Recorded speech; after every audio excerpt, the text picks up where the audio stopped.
In the quiet fog-shrouded waters of California's Suisun Bay, something vast and unsettling floats in silence. These aren't just old boats. They're the skeletal remains of a superpower's might. Welcome to America's Ghost Fleet. These massive warships once ruled the oceans, projecting American power across the globe. They were symbols of technological supremacy and military dominance.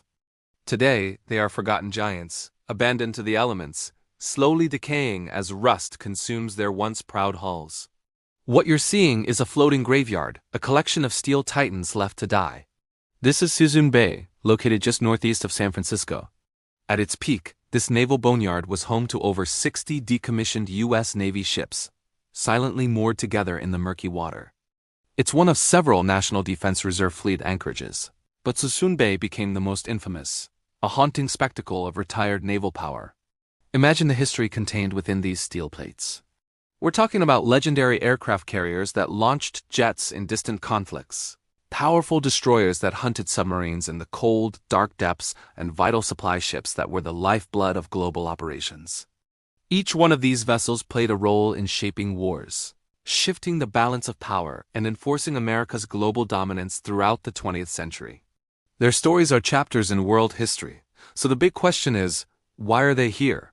How did the world's most powerful navy end up with a floating graveyard filled with its own legendary ships?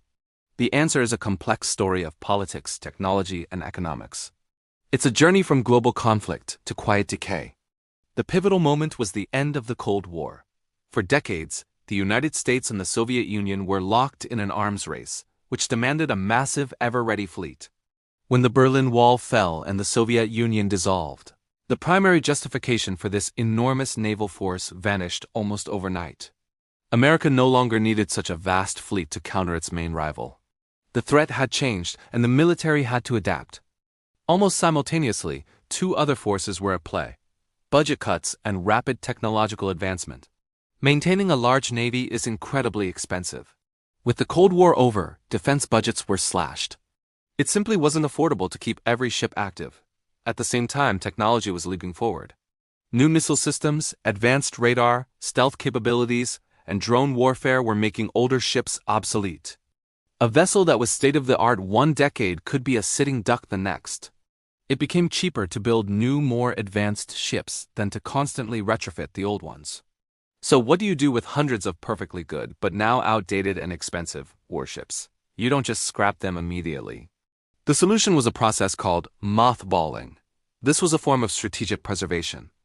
The ship's fuel tanks were drained, their delicate electronic systems were sealed in controlled humidity, and their hulls were protected with cathodic systems to slow down rust. They were put into a state of deep sleep, maintained by minimal crews, just in case they were ever needed again for a future, unforeseen conflict. It was preservation for an uncertain future, a fleet in waiting. But this solution created a new, insidious problem. These ships weren't designed to sit idle for decades. They were packed with hazardous materials from a bygone era of less stringent environmental regulations. Toxic anti-fouling paint, laden with heavy metals, began to flake off and settle on the bay floor. Asbestos, PCBs, and thousands of gallons of residual fuel and oil posed a constant threat. Over the years, these ghost ships began to slowly leak their poisonous legacy into the fragile ecosystem of the Suisun Marsh, creating a hidden environmental crisis that simmered for years. The environmental cost was matched by a staggering financial one. Keeping this inactive fleet afloat was an economic black hole. Even in their mothballed state, the ships required constant, minimal maintenance, security patrols, and administrative oversight. The bill ran into the millions, then tens of millions, and ultimately billions of dollars over the decades, all paid for by taxpayers. It was money poured into maintaining relics, funds that could have been used for modern military needs or other public services. The Ghost Fleet was literally billions of dollars of taxpayer money, just rusting away. Did any of them ever get a second chance? A few did. Some ships were briefly pulled from mothballs for potential reactivation. The most famous examples are the Iowa-class battleships, like the USS Iowa and USS Wisconsin. They were brought back into service in the 1980s, but their comeback was short-lived. By the time of the First Gulf War, it was clear that their style of warfare, huge guns and heavy armor, had been surpassed by cruise missiles and air power. Modern warfare had already passed them by, and they soon returned to retirement, this time for good. As the years went on, it became clear that most of these ships would never sail again. So, a new purpose was found for some. They were turned from weapons of war into havens for wildlife. After a thorough and expensive cleaning process to remove all hazardous materials, some ships were deliberately sunk in deep waters. They became artificial reefs, their massive structures providing a new habitat for coral, fish, and other marine life. It was a poetic end. Vessels built for destruction were transformed into cradles for new life. But not every ship could have such a noble end. Even legends eventually faced the scrapyard.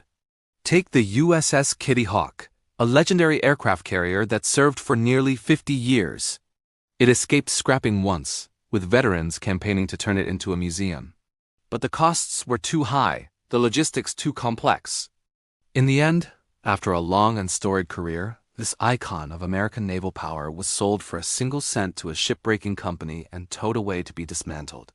It was a sobering reminder that even the greatest titans meet an unceremonious fate. When you look at the Ghost Fleet, you're not just seeing old ships. You're seeing a powerful lesson about the nature of power itself. This floating graveyard is a monument to the consequences of short-term thinking and the failure to plan for the future. It stands as a warning from the past about the immense responsibility that comes with being a global superpower. It's a story about strategy, waste, and the inevitable decay that follows when vision is lost. Ultimately, America's Ghost Fleet proves one undeniable truth. Power without planning, might without foresight will always fade. Even the greatest symbols of strength can be reduced to forgotten, rusting relics if we fail to look ahead. What was once the pinnacle of human engineering is now a silent testament to the relentless march of time and the high cost of yesterday's glory. Thank you for joining us on this journey into a forgotten corner of American history. If you want to uncover more hidden truths and untold stories, make sure you subscribe to Facts Forum America, where forgotten history speaks again.